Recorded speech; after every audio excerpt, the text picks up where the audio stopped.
राम को वन भेजना बिना अपराध के सुन करके बहुत क्रोध। और लक्ष्मण जी राम जी के प्रति इतने वफादार हैं, इतने दृढ़ बुद्धि वाले हैं कि राम के तरफ अगर किसी की उंगली उठती है तो वो उस उंगली को काटने की भी शक्ति होती है।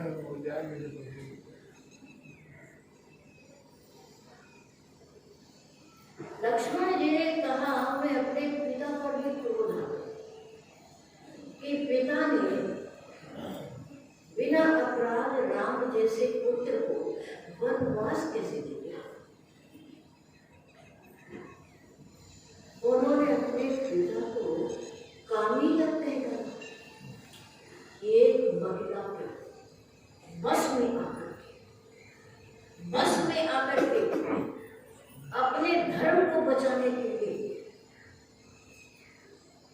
अपने घर को उजाड़ा, अपने निरपराध पुत्र को वन में धकेल दिया। मैं ऐसे पिता को कभी माफ नहीं कर सकता। इधर पिता की अवहेलना पर राम को भी क्रोध। राम ने कहा लक्ष्मण बस इसके आगे तो एक शब्द भी बोलने की हिम्मत न करना।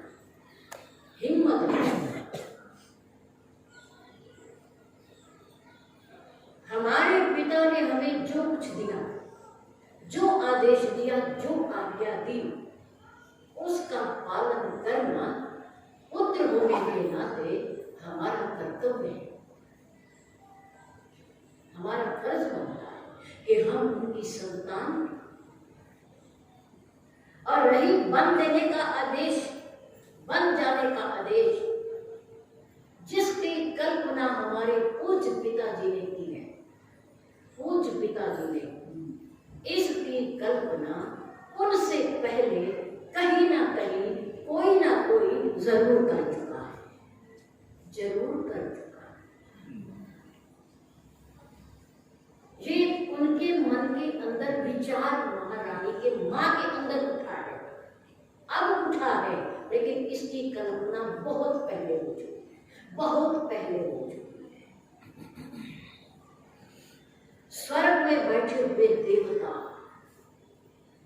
उस दिन का इंतजार कर रहे हैं कि राम जिस काम के लिए आए हैं उस कार्य को कब करना प्रारंभ करेंगे, कब हमारे संकट, हमारे दुख दूर करेंगे इन निशाचरों का वध करके, कब धरती के बोझ को कम करेंगे।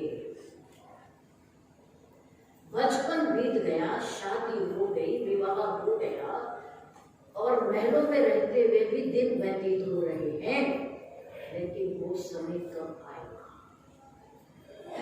जिस कारण प्रभु आए हैं।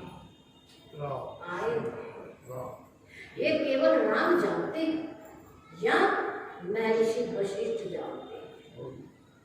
महर्षि वशिष्ठ राजा दशरथ को, राम को युवराज पद के लिए आदेश देते हुए ऊपर भी देखा और नीचे भी देखा।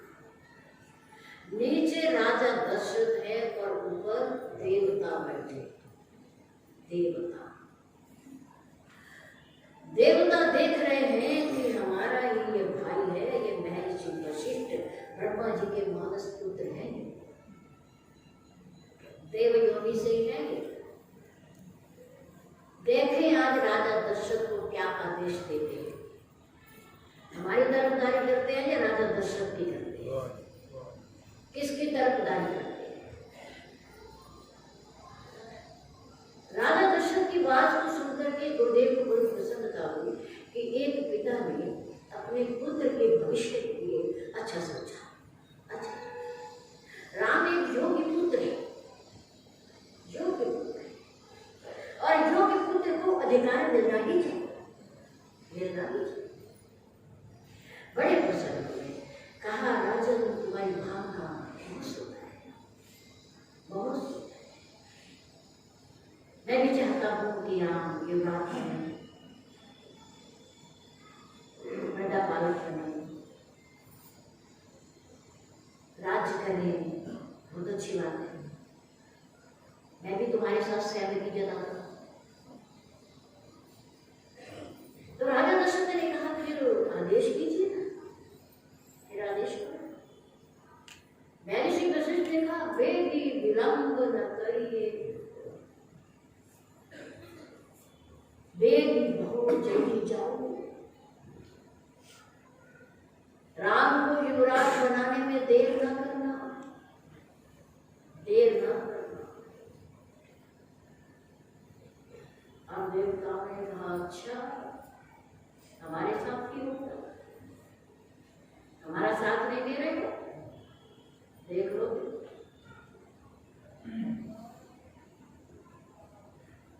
ऊपर वाली पंक्ति में वेग विलंब न करिए लिप साजिए सबरी समाज, सारा समाज इकट्ठा कर लो,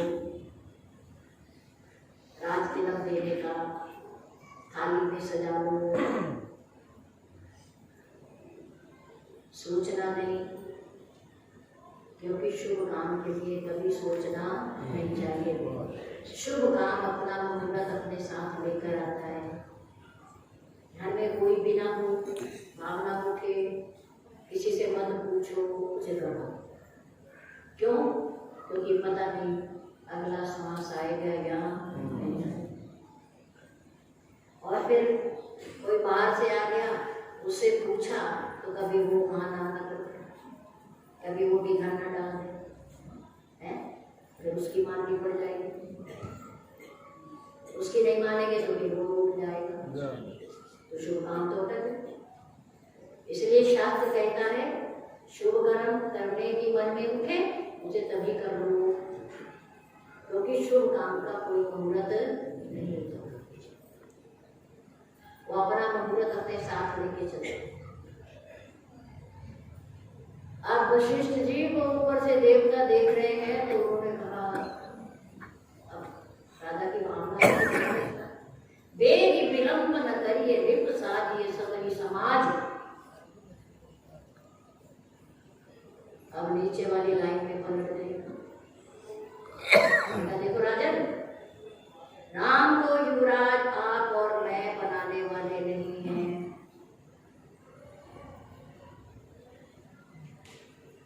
और ना हम मुहूर्त निकालने वाले हैं, ना हम शुभ दिन बताने वाले हैं, ना आप और ना मैं। शुभ दिन, शुभ घड़ी, शुभ मुहूर्त तो उस दिन होगा, उस दिन होगा, सुदिन सुमंगल होई तब, तब पता नहीं कब, सुदिन सुमंगल होई तब जब राम होई युवराज। बोल श्री सतगुरुदेव महाराज की जय।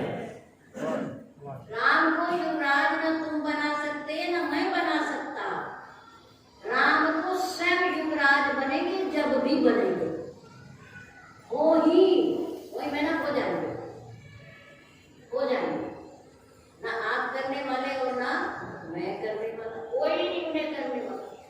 सुदिन सुमंगल होई तब जब राम होई युवराज। देवताओं ने कहा ठीक है, दो शब्द है, दो भाषा में कह दिया ना, आप हम भी बच गए, आप भी बच गए, दोनों बातें हो गई और राजा को आदेश भी दे दिया। सुदिन सुमंगल होई तब जब राम होई युवराज।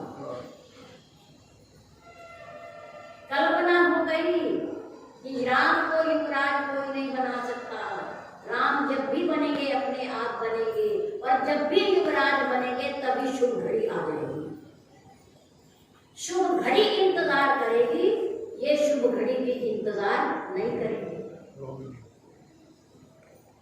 शुभ घड़ी इनका इंतजार करेगी कि कब राम युवराज बने, ये शुभ घड़ी का इंतजार नहीं करेंगे। शुभ समय शुभ घड़ी तो इनके आगे हाथ हाथ जोड़े खड़ी रहती है। सुने न सुमंदर होई तब जब राम होई जोड़ा। भगवान राम ने कहा जो कल्पना हमारी माँ ने की, वन देने की विचार किया, हमारे पिता का भी उसमें सहमति है, वो अब की नहीं है, वो बहुत पहले की कल्पना हो चुकी है। तुम चिंता ना करो, तुम क्रोधित ना हो, तुम माता पिता को बुरा भला ना करो, ये तुम्हें पाप लग जाएगा। माता पिता की उपेक्षा करना, उन पर क्रोध करना, उन्हें भला बुरा कहना, पाप का भागी बनना है। तुम पाप के भागी न बनो, हम तो उनके पुत्र हैं, हम तो उनकी संतान हैं, हम तो उनकी आज्ञा का पालन करने वाले हैं। कहीं ना कहीं जो मनुष्य के मन में कल्पना होती है, वो सृष्टि में कहीं ना कहीं पहले ही हो चुका होता है। इसलिए अपने आप को निराश नहीं करना चाहिए। ऐसा क्यों होगा?